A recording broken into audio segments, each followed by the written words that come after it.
Bismillahirrahmanirrahim. Assalamualaikum warahmatullahi wabarakatuh.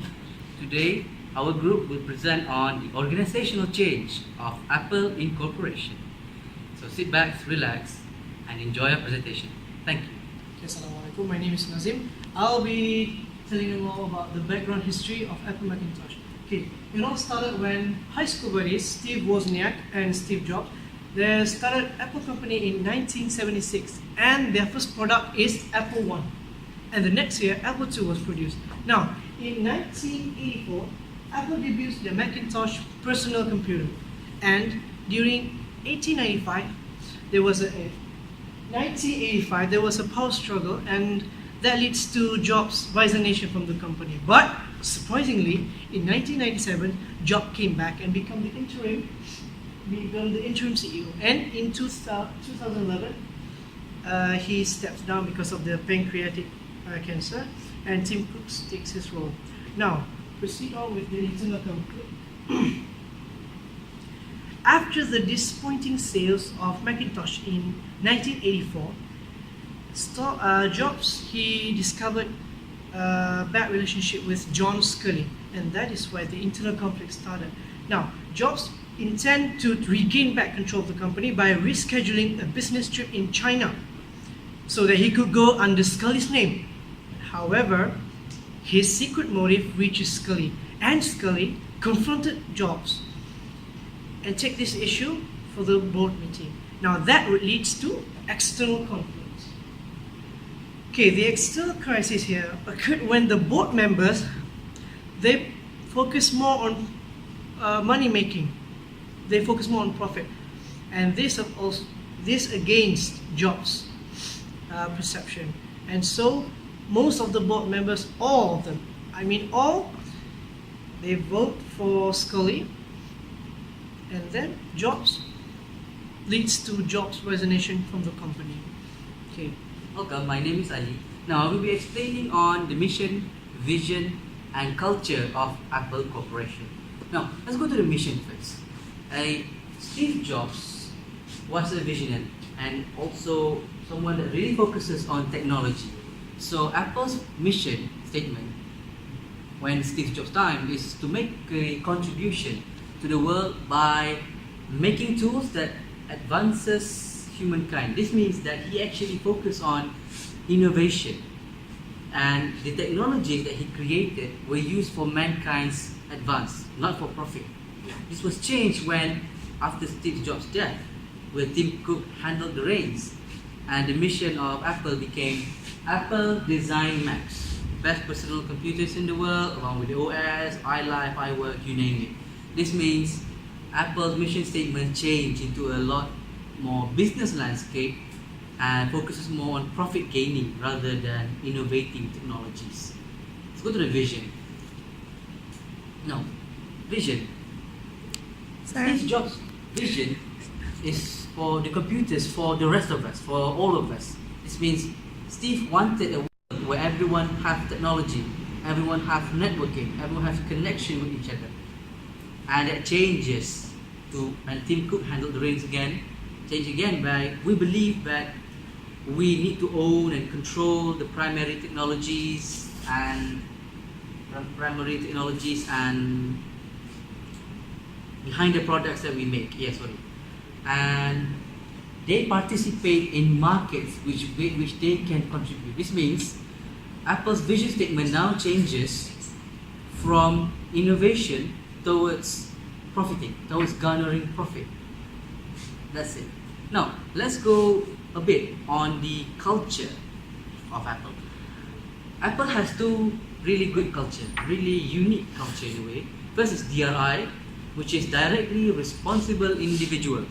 In Apple, there are no leaders, only the CEO. Everyone is a leader in Apple. This means everyone is a boss, everyone is responsible for their direction, for their instruction, and for their actions. So everyone is autonomous in Apple. But what they wanted from these autonomous people is that they are not allowed to do any mistakes at all. They have to do it right and they have to do it good.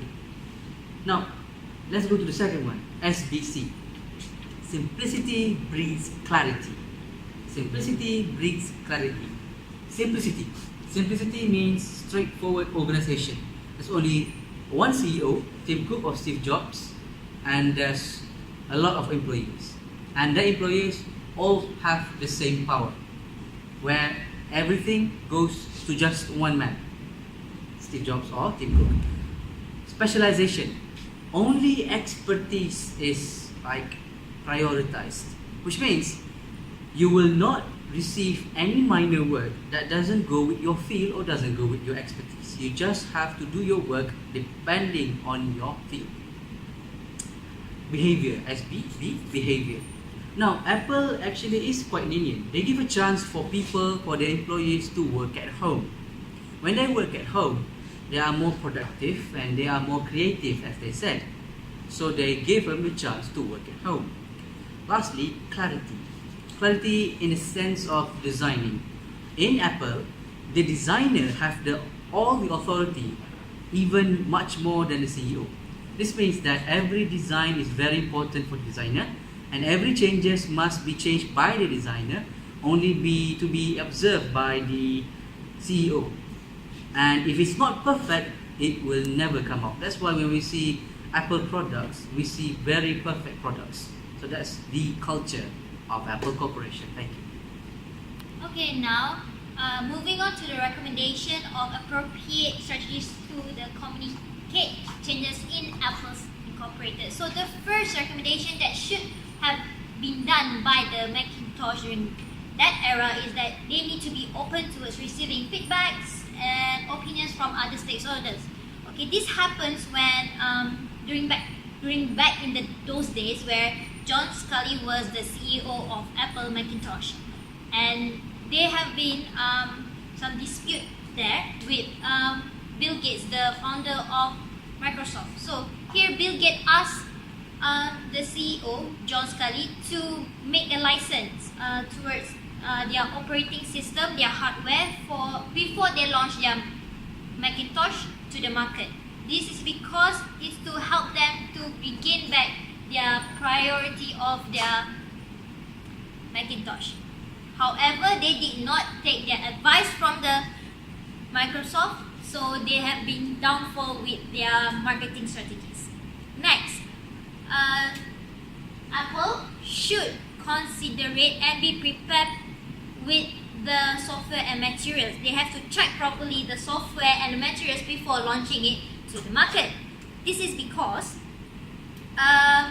if let's say there's not enough software or device that being launched to the market, all the customers will be unsatisfied with the product quality of it, and it will cause highly with the limited access of the software.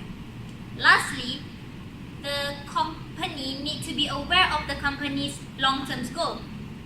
Here, which says that they must not be too gullible in making deals to increase their company's profit. They need to be careful with making deals with other companies, because in one of the era, Macintosh make a deal with Power Computing where they create a clone Mac. So here they thought that it might increase their profit. However, it backfired them. It does not follow the strategies that they have planned previously. But then, luckily, the new CEO, which is, what is it again, the CEO? Tim Cook. Jobs. Jobs, okay. Jobs came and helped and increased the profit of the Apple Macintosh. That is all. Thank you. Assalamualaikum. My name is Maria, and now I'm going to explain about the rationale in the organizational change in Apple Incorporated. So, what is the rationale behind the organizational change that happened in Apple Incorporated? Well, firstly, as you know, the organizational change occurred because of the pressures of internal conflict. Steve Jobs wanted to focus on innovation, while John Scully wanted to focus on the products and the profitability of the company. This then led to a power struggle in the company. Hence, it is only rational that an organizational change occur to address the problem.